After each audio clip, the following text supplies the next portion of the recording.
part of the Press Play Podcast Network.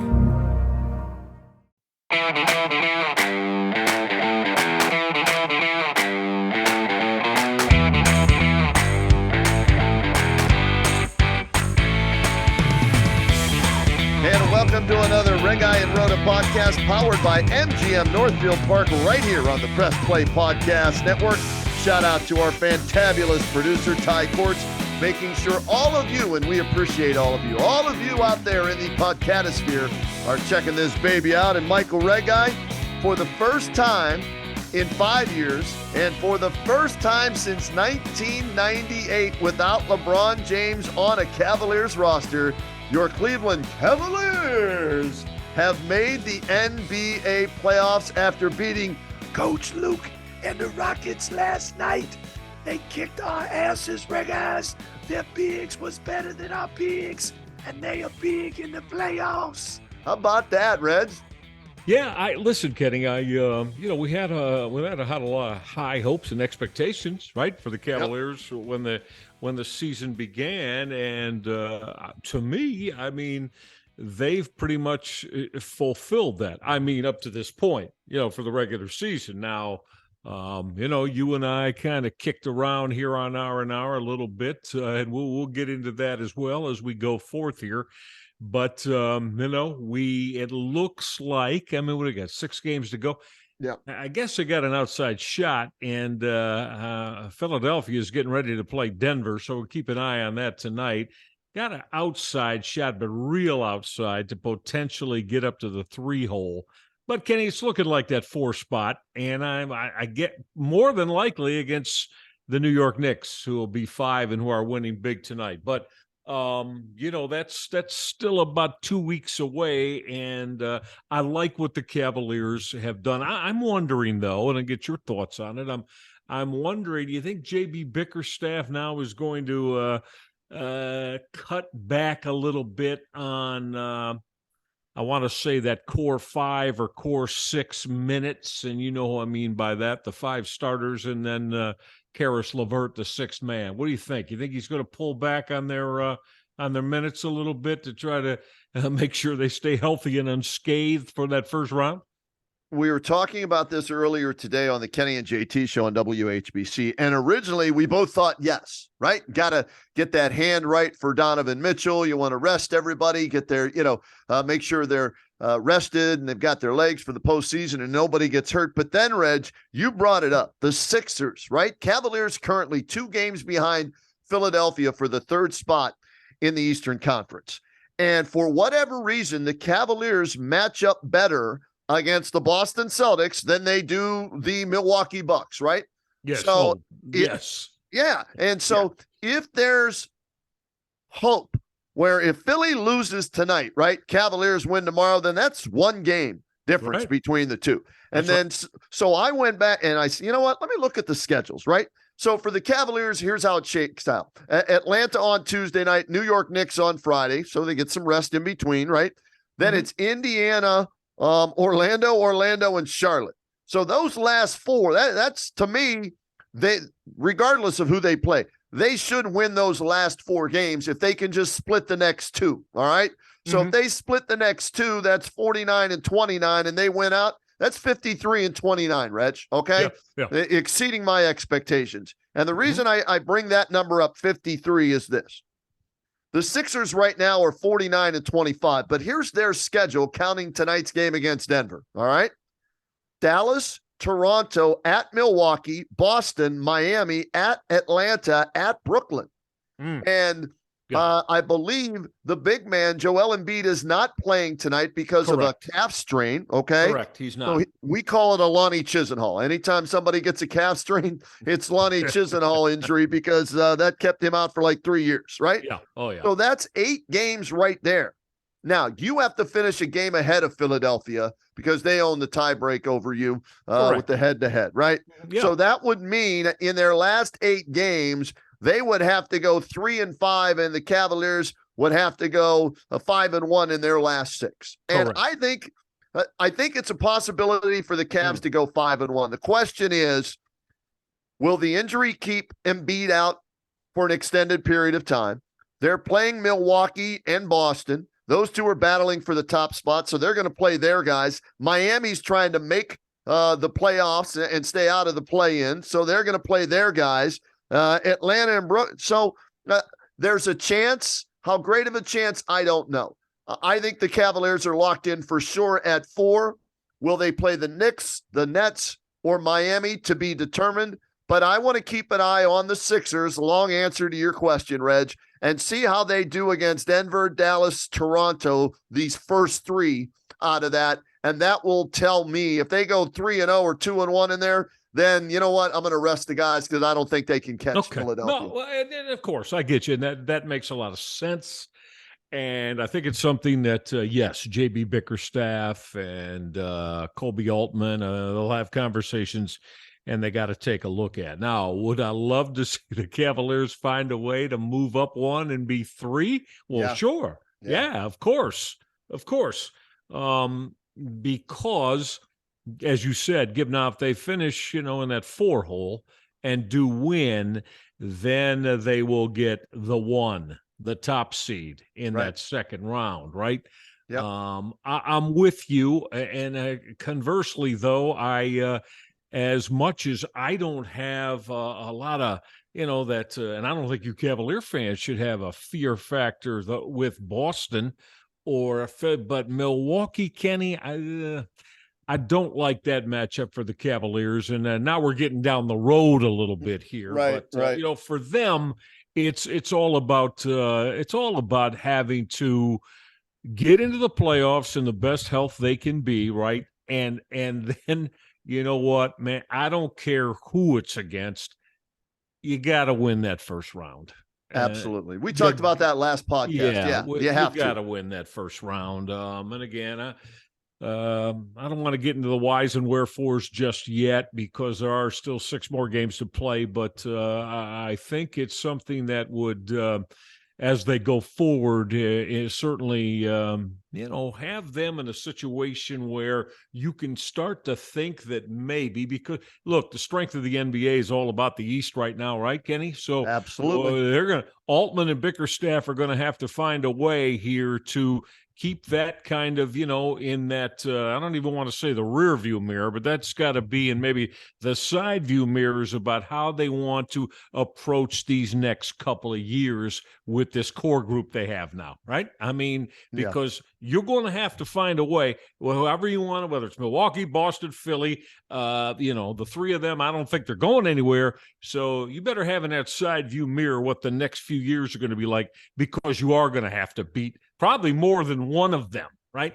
When you're going to have to show you can and you're capable of it. So, and that starts right now. I mean, it starts right now for them. I look at this season as achieving the goal I wanted them to achieve already, Reg, and that was to make the playoffs. Next goal is to win that first round series.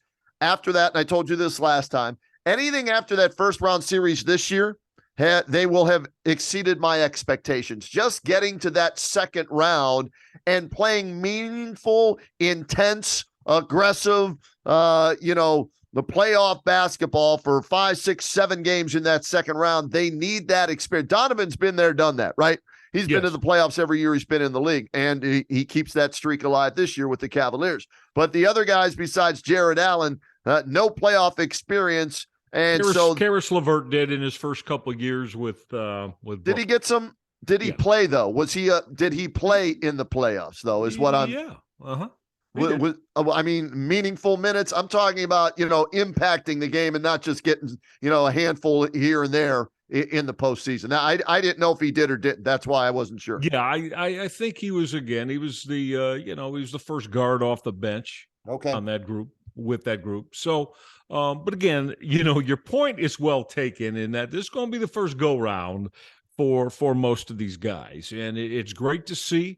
You're right. I mean, at the very worst, you're probably looking at a 50-win basketball team, huh? Yes. And that's something that, again, I think they can use all this as the first step because hey, look, that's what you want to see now. So you've taken that first step, and now it's about putting this team in the best situations to go forward and continue this upswing. And it's not going to be easy in the East. But I'm with you 100%. We're exactly right. I want them to win the first round. Whether it's with the Knicks or Miami, I don't care who it's against. You got to win this first round. And then anything else after that would be major house money. All right. Reg, for whatever reason, didn't even think about LeVert with Brooklyn. Yeah, right. I was just thinking of him with the Pacers. Didn't even think about him way back when. 4 years or 5 years, I believe he was with Brooklyn. And I think he averaged a couple years. He averaged 15, 16, 17 a game. Did he not? In the playoffs with Brooklyn, I just looked this up as we're doing the pod, 21 points a game in 5 games, started 2 in 18-19, and then 20 points a game in 19-20. And started 4 games for Brooklyn then. I don't remember that, but then again, I wasn't a fan or cared about the Brooklyn Nets back then. Yeah. So, so I stand corrected. So those are me. So he already has them. So that is a huge plus, especially with the way he's played down the stretch. Remember 4 or 5 podcasts ago, I told you, hey, I need to see consistent LeVert. Mm-hmm. Right. And I wasn't seeing that. Well, I am now, and I've been impressed with the way he's playing. And he's one of the keys to them in that first round, getting to the second round, playing like he has been right now into the playoffs, Reg. Oh, without question, he is. And because, again, you hope that both Darius Garland and Donovan Mitchell can handle big minutes. But, again, pretty much Bickerstaff plays, Karis LeVert 32, 34, 35 minutes a game. And, to me, I think that's the right way to go. And he's rewarded that I think in the past 10, Kenny, he's averaging something like 17 points a game. But the thing I like is he's shooting over 50% from the floor and over 40% from 3 in the last 10. And defensively, LeVert, I think he's a very underrated defensive player, man. He disrupts, gets his hands in the passing lane quite a bit. And I think, Kenny, you're going to see, honestly, when push comes to shove, you're going to see the 5 on the floor probably, at winning time. To me, are probably going to be, Allen and Mobley, the 2 bigs, with Mitchell, Garland, and LeVert. Those are going to be the 5 on the floor when nut-cutting time comes to speak in fourth quarters of games, Ken. I'm with you 100%, and Karis LeVert has earned that with his play since the All-Star break, Reg.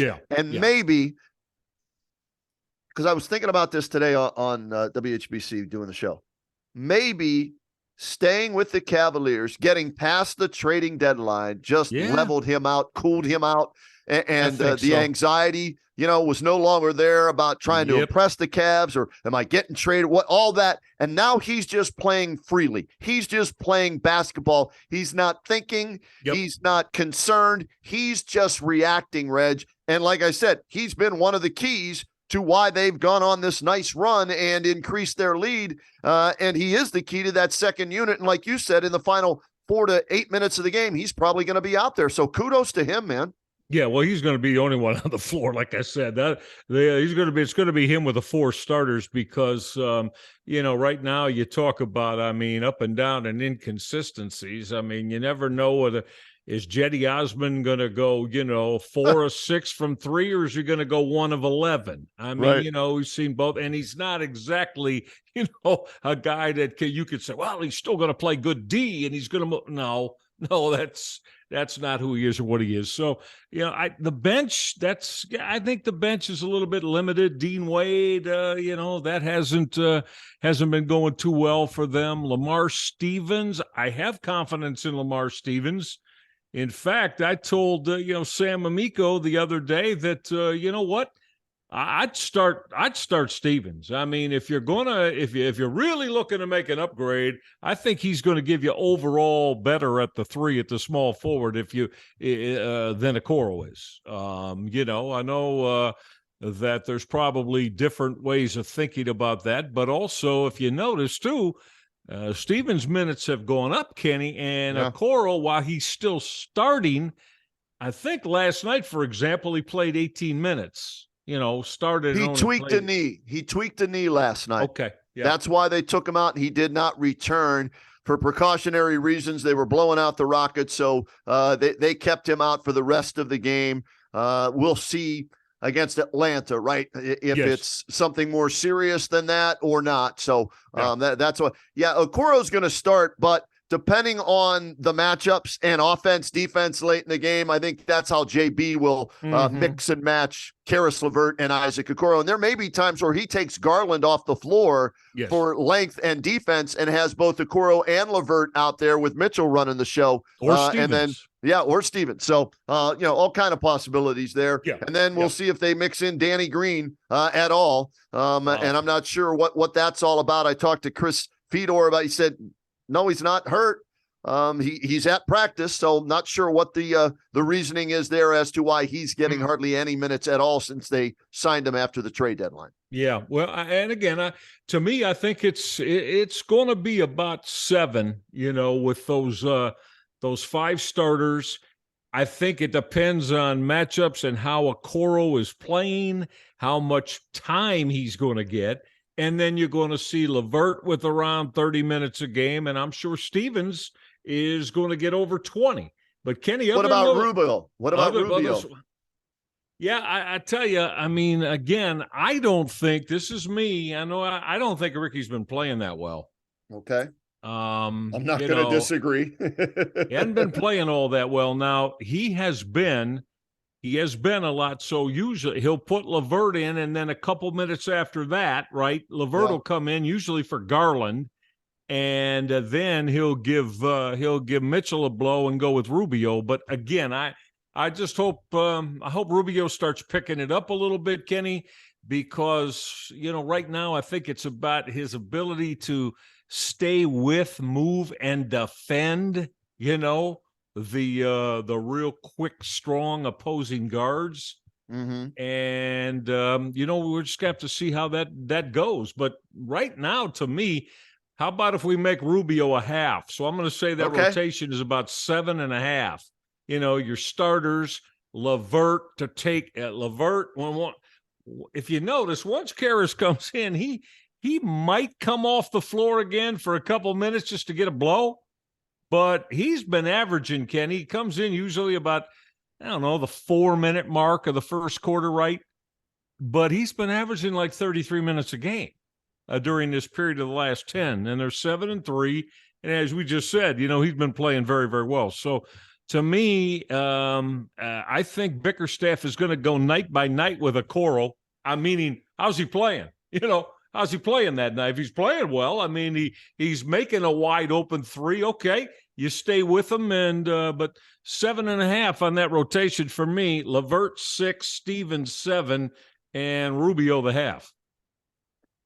It'll be interesting down the stretch to see the rest versus trying to figure out rotations and offensive fluidity, because defensively they've been bringing it for most of the season, right? They have some off nights here and there, but the offense, especially in fourth quarters of tight games, needs to get better. So I'll be curious to see how JB handles that. Hey, Reds, let's do this. Let's get a break in. When we come back, I do want to reflect real quick back on the 98 team, because you were calling games on TV for the Cavaliers, and I want you to share with our listeners here on the R&R podcast what you remember from the Sean Kemp-led 98 Cavaliers who made the postseason, and that's the last time Cleveland has been in the postseason without LeBron James on the roster. We'll get Michael's thoughts on that when we return to the R&R podcast, powered by MGM Northfield Park here on the Press Play Podcast Network.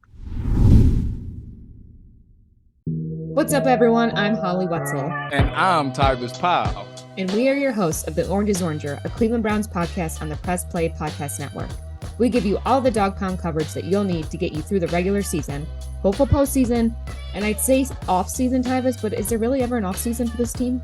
Thankfully for our podcast, Holly, there really never is when it comes to the Cleveland Browns. Don't miss our breakdown of each week's matchup, game recaps, and any and all news out of Berea to feed your Browns appetite. As we know, Holly, dogs gotta eat. Yes, they do. So hit that subscribe button and never miss an episode of the Orange is Oranger, Cleveland Browns podcast on the Press Play Podcast Network. Hey everybody, it's Sam Amico from Cavs on the Break NBA podcast. Be sure to give us a listen for all your Cleveland Cavaliers recaps, analysis, breakdowns, draft talk, free agency. The list goes on and on. Give us a listen, Cavs on the Break NBA podcast. And we continue with the R&R podcast here on the Press Play Podcast Network, brought to you by MGM Northfield Park. Northfield Park is your home for live and simulcast racing. Catch the excitement of live harness racing every Monday, Wednesday, Saturday, and Sunday evening with a 6 p.m. post time. Wager and win daily on top thoroughbred and harness tracks from around the world, with the action starting around noon. Plus, enter to play the free handicapping contest every Sunday for a chance to win cold, hard cash. Top prize, $500. Registration begins at 11 a.m. Free admission, free parking every day at Northfield Park. All right, Michael Reghi, let's go back in the time capsule, the Reghi time capsule from your years as the play-by-play voice of the Cavaliers on TV, and take me back to 98, the last time the Cavs were in the playoffs without LeBron James on the roster, and what you remember about that team. Who was coaching? Who was the key, to making that team go and make the playoffs, and just your remembrances? Yeah, Kenny, it was, it turned into be, quite the year, fun year. And my man, the Czar, Mike Fratello, was the head coach of that Cavalier squad. But I think, the largest component, Ken, was in that offseason, they got the Rain Man, Sean Kemp, who came in for the 97-98 campaign. And I remember talking to Mike in the summer, and, I could tell he was a little bit reticent to talk too much about Sean. This is just, now I don't mean it's on the air, just a private conversation, me and him. Right. And so lo and behold, Sean shows up, Kenny, and the Rain Man we knew in Seattle had added an extra body to him. He was over 300 pounds, Ken, and he played, Sean was, he was so good in those Seattle days. I know you know that as a big-time NBA guy. 6'10", about 230 pounds. Ken, he showed up, he was about 315 pounds.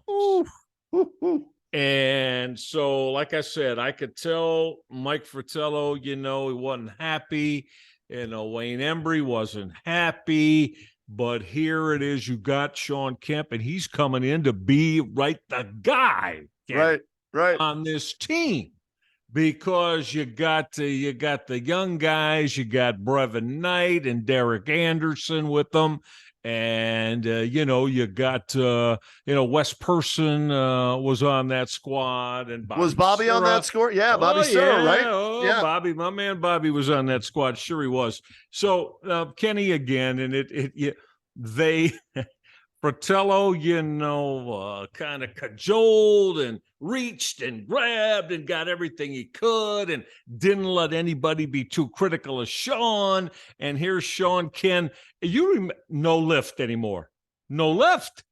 He's 70 pounds heavier than what he was as the Rain Man, and flying high up in the rafters of Key Arena out in Seattle like he used to do.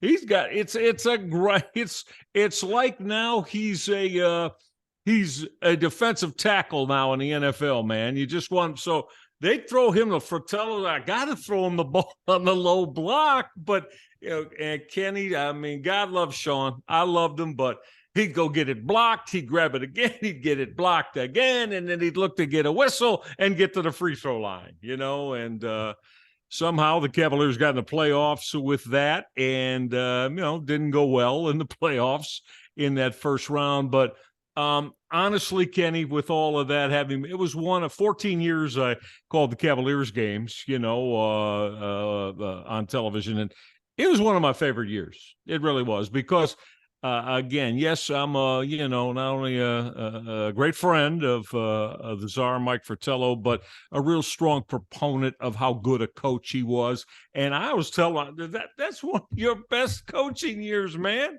To be able to, because again, you think about that, Kenny, in this day and age, and that's when Jordan and the Bulls are rolling, right? And now you bring in Sean Kemp, who you thought was going to be the guy that, hey, Now he's played them in the NBA Finals, but it just wasn't that. And so now you got to make a whole lot of changes on the fly. But it was a fun year. And, those young Cavaliers, I mean, Brevin Knight, Derek Anderson, Bobby Sura, with Sean Kemp and Wes Person. And so, it was a fun year, but it was a year that certainly, I think, changed a lot of things for the Cavaliers organization as they tried to move forward. And then it steadily went down, Kenny, until then 5 years later, 4 years later, 5 years later, drafting LeBron James.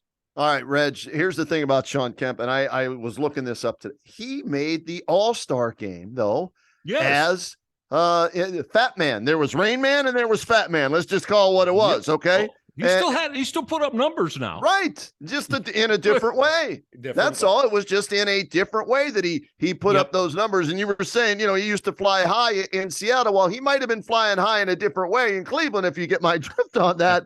But he still was able to play. And that's why I've always loved Sean Kemp, right? I loved him in Seattle when some of those dunks of it. I mean, you talk about cocking it back and bringing it down and bringing rain from being up so high like that. Oh my goodness.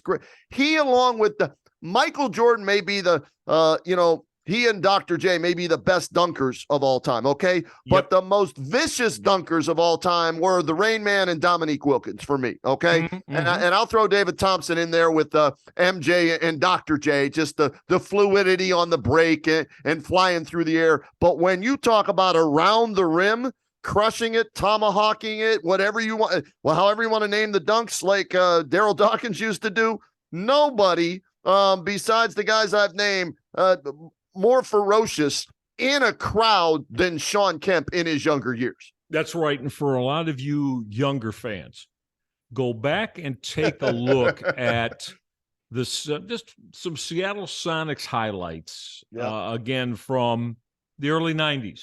And for those young guys, Reg, let me remind them, Seattle used to have a basketball team. They right? did. That's right. You're right. So now it's the hockey team is the Kraken in Seattle, and Seattle became OKC. Kevin Durant actually started in Seattle, then went to OKC, and then his other pit stops along the way. But that's who Sean Kemp used to play for, the team that used to be called the Seattle Supersonics, who do have an NBA championship, on their resume from when I was coaching, downtown Freddie Brown, Jack Sikma, and Dennis Johnson, DJ. And we were able to, win a title back in my days before I was in Cleveland. Indeed. So go back and look up Coach Lenny and Seattle, and then Sean Kemp and the glove, Gary Payton in Seattle, and you'll see some great highlights. Ooh, they were fun. And Kemp was, again, yes, he was like, he was with, Kenny, you named a couple of them, and the doctor, Julius Erving. I mean, he was every bit as much of a high flying, throw it down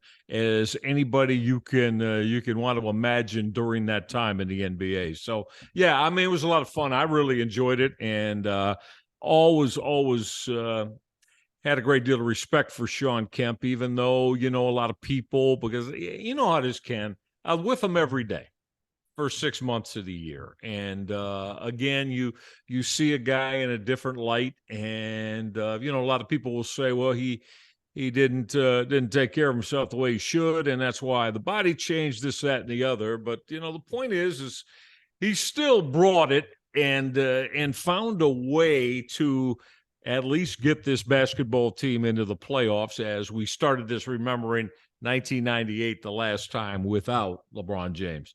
Real quick for our listeners out there, help me on this. I didn't do the research. I'm hoping you might know. Bobby Sura participated in the dunk contest at the All-Star game in 97. Did he not, when Kobe Bryant won that thing, right? When it was here in Cleveland. Yes. Yeah. All right. Uh-huh. Yeah. Did Bobby also participate in 1 year in the three-point contest representing the Cavaliers? Yes, he did. Yes, he did. I think he's the only one to do both for the Cavaliers, is he not? Yeah, that I can recall. Right, that's what I'm trying to think of anybody else, but because JT and I were talking about it on WHBC, and I'm like, wait a second, because he brought up Sir. Was he any? I said, yeah, but I remember Bobby Sir on draft night when the Cavs drafted him, comparing his game to Clyde Drexler's very confidently on draft night. And while he may not have been like Clyde Drexler on the court, he was a very, a good NBA player. He had Clyde skills off the court, if you know what I mean, with the one Thunder Dan Marley, and those two running it off the court, back in the day. They did. And I'll tell you what, too, I give you Jeff Van Gundy, who, remember when Bobby went to the Houston Rockets out of here? Yep. And look at how, Jeff Van Gundy just loves Bobby Sura. I was saying that one of the biggest reasons that franchise was able to become a playoff team, and Sura was a huge part of it as a leader and a guy who was, willing to put it out there every night and take the big shots and make plays in the fourth quarter. And so I always think about that with, because I think Jeff Van Gundy is a hell of a basketball analyst and a guy who's got just a wide range of basketball acumen as a coach, and he absolutely loved Bob Sura. So that kind of tells you a little bit about what Sura did for him when they were together with the Houston Rockets. I was doing fantasy basketball back then. Yeah. And Bobby Sura was racking up triple doubles. Oh, yeah. For the Rockets back, during that time, so hard to believe that Bobby Sura is 50 years old, man. I just looked it up on Wikipedia, man. I'm getting old, Reds. Damn. I know it, buddy. I know. But I haven't talked to Bob in a couple of years, but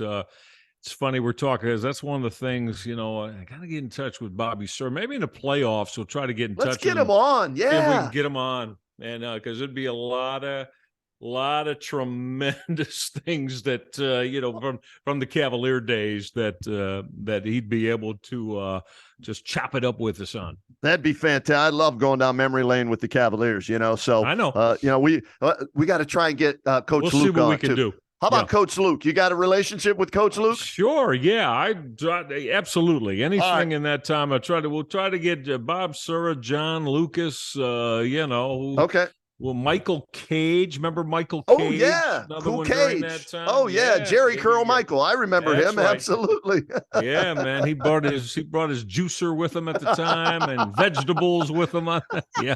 Oh, yeah. Oh, Those he was some fun chiseled. Days. He was chiseled, man. Cage Michael took care of himself. Michael was a mountain man. He was a real strong. When he said a pick on you, you felt it that night and for the next 3 days too, because you ran into a wall of granite when he said a pick on you. Absolutely, man. He enjoyed that more than scoring buckets, I think. Oh yeah, he offensively that really wasn't his his main thrust that got him in the NBA, but he defended, boarded, and as you said, did all the little things on the offensive end. So yeah, we'll keep that in mind. Maybe during the playoffs, I'll start going to work on that with Sura and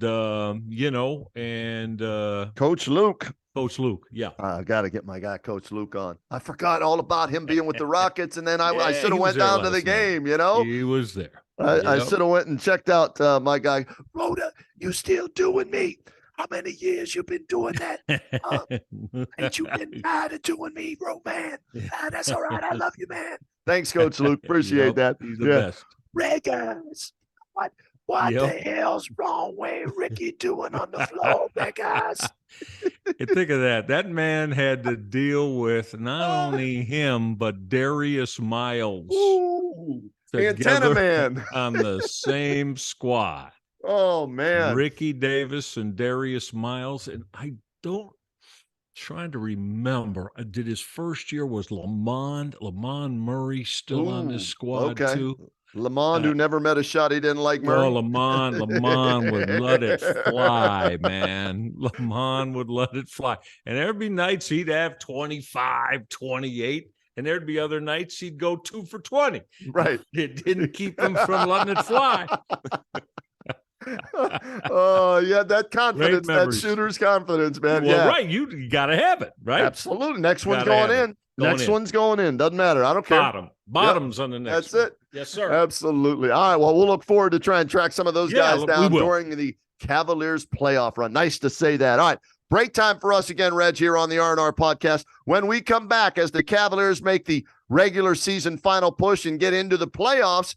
The Cleveland Guardians are about to start their season on Thursday night as we tape this on Monday, March 27th. So let's talk some Guardians. I've got their projected final roster for opening day at Seattle on Thursday, Reg. We'll take a look at that roster, and then we won't play the schedule game with all 162 games, Reg, because I know how much you love the schedule game. But I do want to get maybe the vicinity of wins you think the Guardians will end up with and what you think of their roster heading into this 2023 season. And we'll get that from Michael right after this. Stay with us. Looking for new insights on the Cleveland sports scene with a unique side of Cleveland sports history? Then you found the perfect podcast.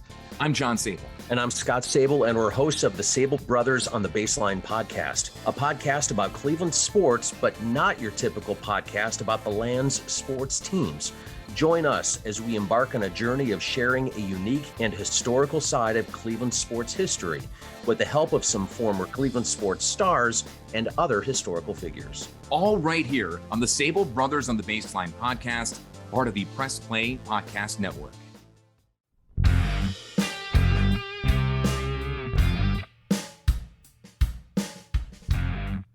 Hey everybody, I'm Gary. And I'm Jason. Opening cards as a kid, no matter what was in the pack, you always had that stick of chewing gum. Well, it turns out Gary and I opened up a box of 86 Tops last year, and let me tell you, the chewing gum does not age well. Join us on the Ball Card Show, the sports podcast for the sports collector. And we continue with the Reghi and Roda podcast powered by MGM Northfield Park here on the Press Play Podcast Network. And Michael, hard to believe, but the end of March now, they start a little bit earlier. Major League Baseball season going to get underway with the Guardians on the road to start it off at Seattle Thursday night, March 30th, 10 p.m. So you're going to have to stay up late to watch Mr. Bieber toe the rubber and see if he can get the Guardians off to a 1-0 start. And Reg, real quick, I'm going to run down the roster, all right? And each position, I'll stop, and I want to get your thoughts on what it looks like that part of the roster is going to be, all right? Yeah, sure. We'll start with the starters.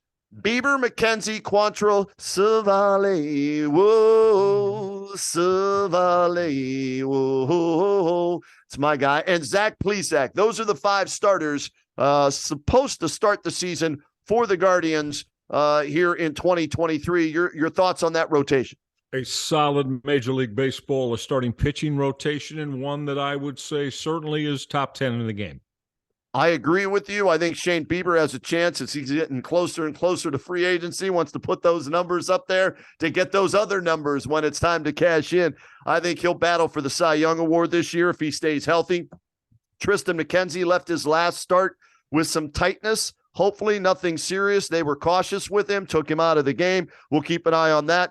Quantrill led them in wins last year with 15. The keys to this staff, Reg, are 4 and 5, Savali and Plesac. And there are going to be others that are down in the minors to start the year who get some call-ups and some opportunities. But if Savali and Plesac can be 500 pitchers for this team, okay, with the other guys, above 500 in the top three, then this is a back-to-back Central Division championship winning team, in my opinion. Well, sure. Yeah, absolutely. And again, still, I mean, so much has changed about the game of baseball, Ken, but I know this, and I've stuck with it my whole life. And as a guy who, has been doing it for all those years, if you can't pitch, you can't win. Right. And so, like we said, they've got an opportunity here. I do believe they've got, I'm talking all of Major League Baseball. I'll put that rotation in the top 10. Kenny, I think the biggest thing for them, I think last year there wasn't many expectations, right? Well, they won 92 games. They won 92 games, if I recall on that. I think I'm right. If I'm wrong, you correct me on it. But so now a lot of people thought, this is a one-off, right? They're not going to be able to continue at this level in the American League, maintain that a 90-plus win season, and get to the playoffs once again. Well, I think the biggest thing is that's what they've got to prove, right? That all these people that are thinking that, well, they're going to prove them wrong. I mean, they went to Game 5 of the ALDS, did they not? Yes, they did. Before they succumbed to the Yankees last year. So, I mean, again, I think they're good enough defensively. I think, okay hitting lineup, one that you always can add. You always want to bat, but they did, right? And they went out and they got that bat, and hopefully Mr. Bell could swing that bat and hit 25 bombs or so and add to that offense. But if pitching holds up and maintains, I don't see any reason why they can't get near duplicating what they did a year ago, a 90-win regular season and playoff berth. All right, what about the bullpen, Reg? Class A, best closer in baseball, arguably right now that's healthy. Yeah. James Karinchak, Trevor Stephan, Aniel De Los Santos, Nick Sandlin, Eli Morgan, Hunter Gaddis, and Tim Herron to start the season in that pen. Well, decent as long as that closer, like you just said, right? I mean, you as long as that closer has an effective year for you. Again, you can. And we know Terry Francona has piecemeal pitching staffs together to be able to, get that starting rotation to give them hopefully a strong 5 to 6 innings, and then piecemeal it together so you have a lead late and you get your closer to shut it all down. And if that closer that you just talked about can do that, I think they're a 90-win team again. I do too, Reg. What about the catchers? This is my concern. I think this is the weakest part of the team. Zunino's coming off injury. Yeah. He's feast or fathom. Is it feast or famine? It's feast or famine, Feast not or fathom. famine. Yeah, I'll get the cliche right so nobody's texting me and tweeting at me, Roda, you got the wrong now. So he's either all or nothing. How's that? It's safer that way with Zunino. Cam Gallagher and Maybreeze Valoria. I have no idea who the hell those two guys are that are backing him up. I can't give you much more than you just said on it because we're both going to have to do, our homework on those guys and see where that takes them. But if Jose Ramirez is going to put a strong offensive year together. Yeah. And if Josh Bell and Josh Naylor, so that's going to be, I would assume you're 3, 4, 5, right, for most of the season in the hitting order. Here's what I'm looking at tonight, Reg. All right, I just pulled up since we're close to the regular season, so Tito's going to put that lineup out there that he's going to throw out there more than likely on opening night, right? Yeah. Right. Your lineup is Quan in left, Rosario at short, Ramirez at third, 1, 2, and 3, 4, 5, and 6. Josh Bell DHing, Naylor at first. Gonzalez in right field, and then 7, 8, and 9, Jimenez, Zunino, and Straw. Okay. Well, and again, I like the first 6 for sure. Yeah.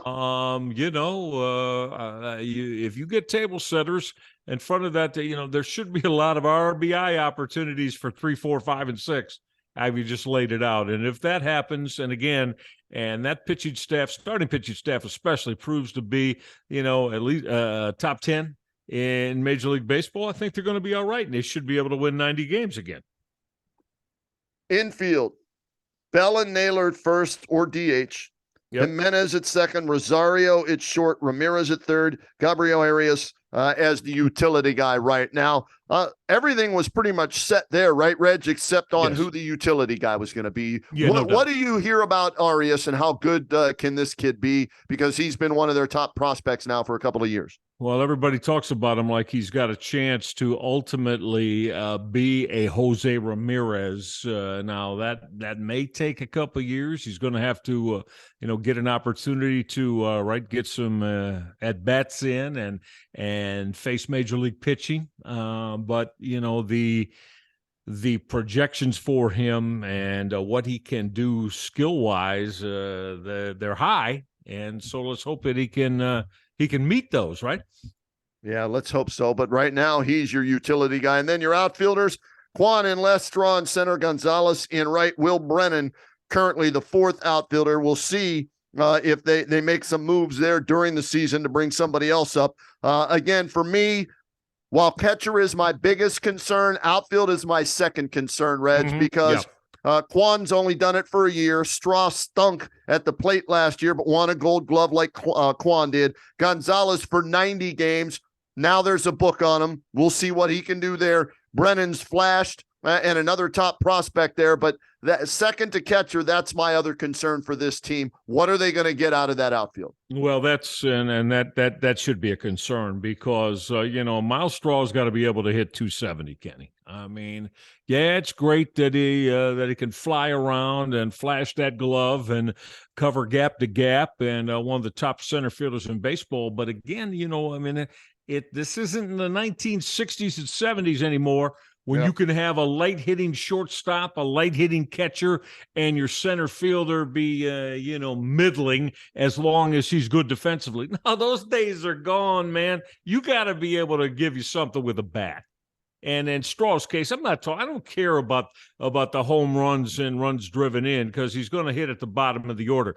But like you were saying, you got to be able to have a strong on-base percentage, be able to steal some bases, and be able to keep things at the bottom of that order so you can turn that hitting over back to the top once again. He sure didn't do that last year. So Miles Straw's got to show that last year was just a down year for him and that he is going to be a guy, like I said, you got to have a good on-base percentage and he's got to be able to hit 270.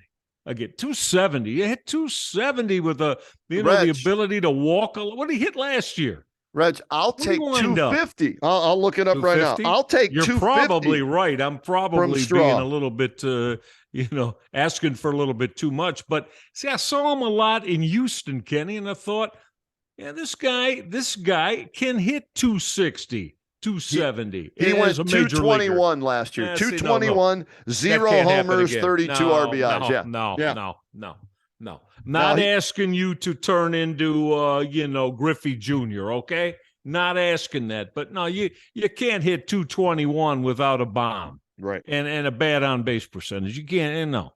Yeah, so that's my, catcher and outfield offense. Those are my question marks. Love the infield. Love the starting rotation. Karinchak, Clase, strong at the back end. We'll see how Stefan De Los Santos, Sandlin, Morgan, Gaddis, and Herron do with the rest of the bullpen there. So, Reg, I look at this team. I look at the division they play in. They're still the best on paper, and they're the defending champs. I look at 91. I'm going with 90 wins this year. Here's why. I'm dropping it 2 simply because they're not playing everybody in their division 19 times again. That's right. And they drop it to 13, I think it is, in your division. Yep. And so that's going to take some wins away. Well, that's 6 games away from against the Tigers and Kansas City. Yep. So there's 12 games that you won't be playing Detroit and KC, correct? Yeah. Yes. That could make a little bit of a difference. Not too much of a difference, but I think that takes a couple of wins away potentially. Yeah, so I'm going to go 90 and 72 and still win the division, Reg. That's going to be my prediction. That'd be great. I'm thinking more in that 87, 88 area. I hope I'm wrong, but and the reason why is because of what I just said. You're not playing the 2 inferior teams in the AL Central 38 times combined anymore. You're only playing them 26. I've already gone on record on the radio, Reg, so I might as well do it here on the R&R podcast. They lose in the ALCS this year. They get to the ALCS, so they take it a step further and get there. And the MVP of the league in the American League will not be Shohei Ohtani, will not be Mike Trout. It will be one Jose Ramirez. That's why they will they will win their division. They will be one of the top 2 teams in the American League. Therefore, get the bye. Is it the bye? Yeah. Or no, they wait to. How does that work? What is the playoff system in Major League Baseball before we go any further here? I'm going to have to look at it again before I open my mouth because let me Google it just to be sure. Go ahead. But here's the thing. I agree with you, and it's almost like we've said about the Cavaliers. To me, if they can get to the ALCS, then I would consider that an extremely successful year. I don't think they have quite all the ingredients again to say that, they can win it all. But you know what? Again, if they're up near 90 wins And as you're looking at that playoff structure, I want to say that that would have to be. Now, we may think differently come October, right? Right. We may think differently given how the regular season goes, but I think they're capable of. They should be capable, or they need to set their sights on being capable of. I would say playing for an American League championship. Yes. Yeah. So what it is, the top two teams will have home field advantage and play the lowest seeds in the wild card winners in a best of 5, and then they go right to the they're in the divisional series. Okay. Yeah. And the way it's set up then is divisional series is 5 games, ALCS is 7, World Series is 7. The wild card games are best of 3, right, Reg? Wild cards are best 2 or 3. Yeah. Yeah. So that's how that Unless sets they've up. changed that. I don't think they have. So I see them getting to the ALCS this year and coming up a little bit short. A lot of people are picking Toronto. Yankees are going to be a favorite. Houston, although Altuve, he's going to be out for a while. Yes, we'll have to wait and see with the injury in the World Baseball Classic. But yeah, so I've got Ramirez winning the MVP, and I've got the Guardians getting to the ALCS a step further than they went last year. Yeah, we're going to have a lot to talk about with them throughout the course. And like I said, some of this may change by October, but, keep an eye. Miles Straw's got to swing the bat better and be more of great. Yeah, you're a great center fielder, but you got to swing the bat a little bit more. And Kenny, you're right. Got to keep an eye on the catching situation too and see where that goes. Everything else I feel pretty good about.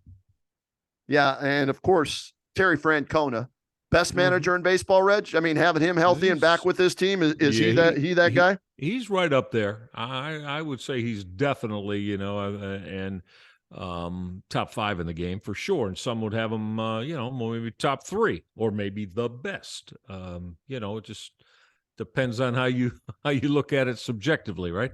Absolutely, yeah. So it should be a fun year with the Guardians, Cavaliers in the postseason, and that'll take us pretty close to OTAs and training camp, and then we'll get into the Brown stuff and see where they take it from here. So should be a lot of fun here on the R&R podcast. Real quick, buddy, let me ask you this, because by the time we get together again on the our next R&R, I mean, Florida Atlantic, right? Mm-hmm. Florida Atlantic in a Final Four matchup against San Diego State.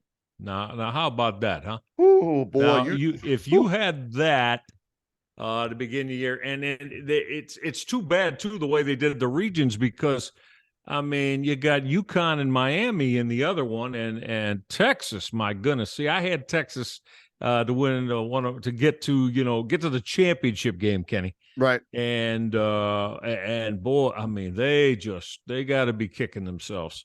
Had they have 14-point lead in the second half last night and let it go. But I'm going to tell you, my old buddy from Bowling Green way back in the MAC days, Jimmy Larinaga, that man can coach now. Can he? He can coach. Yep. I mean, look, remember back when he took George Mason? I was there in Dayton as they advanced through the Dayton trip. Cameron and I went to those 2 days and watched 8-10 games, whatever it is you get in those days. Yep. And we're like, who? What? George May? What? Yes. So that's right. Yeah. Yep. And Larinaga then, is going down to Miami, and I tell you, he has built himself a hell of a program down there. Yeah. I mean, it's if you like, if you who doesn't this day of college hoops, right? I don't mean this in a disparaging way, but it's almost like you're playing for an AAU team in the things you can do offensively, because that's it's all about is get the ball up the floor and get shots off. And it's been very successful for them. Now, the ACC wasn't exactly the best this year. They've been taking a lot of heat. Miami, came out of there. But, Kenny, when you look at it, when we discuss, Florida Atlantic and San Diego State, I mean, Kenny, there's not even a top 3 seed left. I'm gone. I mean, gone. All four of the all four of the regions, seeds 1, 2, and 3 out. Amazing. Yeah. Well, it's kind of, it's. I guess it speaks to, as we said now, the way the game is played differently now, but still, to me, it's like incredible that that can happen in an NCAA tournament. Of the teams that are left, I think UConn is playing the best basketball. But then again, what do I know? I had Gonzaga winning the whole damn thing, and they got bounced, convincingly by UConn. Yeah. But I will say this. With gambling being legal now in the Buckeye State and at Bushwood Country Club, Reg, okay? Before the tournament started, I'm not saying I had a premonition or knew anything about them. I just looked at their seed, looked at what their odds were, and I said, you know what? Let me throw a few shekels down on the on San Diego State to get to the championship game and to win it. Wow. So You're alive. You got a shot to win. Yeah, I'm an Aztec fan through and through, Reg. Okay. I'm rooting on the Aztecs, baby. I hope just get there. I'll be happy just getting by Florida Atlantic. But, Reg, I didn't know this till I did some research today. How about FAU, the Owls, first of all, people? They're the Owls. Woo, right. Woo, the Owls, that's who. How about this? Florida Atlantic, 37th in the country, points per game, 44th in the country, opponents' points per game. That's the highest rating of the teams that are in there with offense and defense, Reg. Isn't that amazing? And folks, that's at the 328, I believe, Division I program. How about that? When Kenny says they're in the top 30s and top 40 in both sides of the ball, that's impressive because there's 300 and almost 30 Division I teams. Yeah, I mean, they're averaging 79 a game, giving up 65. Yeah. And they've only lost 3 times. So, yes, they haven't played the strongest schedule out there, but they know how to win. And, they're on fire, and they're playing with house money right now. They don't care. It's a great story whether they win this Final Four game or not. But, Reds, they're going up against the 24th ranked defensive team in the country in see how I said Aztecs, San Diego State, right? So that's going to be a hell of a matchup. And then Miami 21st in offense, UConn 28th in offense. So that could be an exciting battle as well. I'll be, sitting by the TV watching that baby on Saturday night. And then Monday night, if my Aztecs are in the championship game, I'll be really paying attention to my Aztecs if they get there, baby. Yeah, and I hope they make more shots. Boy, my God, they would have won by 40 if they were making shots at the rim, power lay-ins and shots at the rim. They just, and still found a way. So, yeah, I mean, it's when you look at San Diego State and Florida Atlantic, it's a hell of a story. And just as it came out by region, they're going to match up in one of the semis with UConn and Miami. I like UConn, Kenny. They're playing so well, and I mean, their average margin of victory in the first 4 games, I believe, is 17 points a game. Impressive. They've had just a couple of major blowouts, but 17 a game is their winning percentage, their margin of wins in these 4. So I like them, and Danny Hurley, the Hurley family, going to get a chance to win a championship. And I noticed that brother Bobby was there. Yep. He got Arizona State, I think, to that first 4. I think they won big in Dayton and then got knocked out in the first round. But so it's going to be interesting on Saturday, and I'm with you. I'll pull for San Diego State with you so you can cash out, buddy. I'll buy you a couple of drinks so that happens next time we get together. All right, Reg? You're down. I'm with you. All right, that's good. Hey, that's going to wrap it up for this edition of the R&R Podcast on the Press Play Podcast Network. Thanks once again to our title sponsor, MGM Northfield Park. Head on out there, folks. Go check out the races. Again, they've got harness racing every Monday, Wednesday, Saturday, Sunday evening. Go to the MGM Casino there and do your wagering, do your gambling thing, and have a great night out. You've been to concerts there, Reg. Yes. It's a lot of fun. They put on a good show over there, so thanks to them for jumping on board with us here on the R&R Podcast. All right, Reg, we'll do this again here in the next week or so, and we'll see where we're at with the Cavaliers and the playoffs, the Guardians underway, and we'll see if the Browns do anything else in the coming weeks. All right? Look forward to it, Ken. Talk to you then.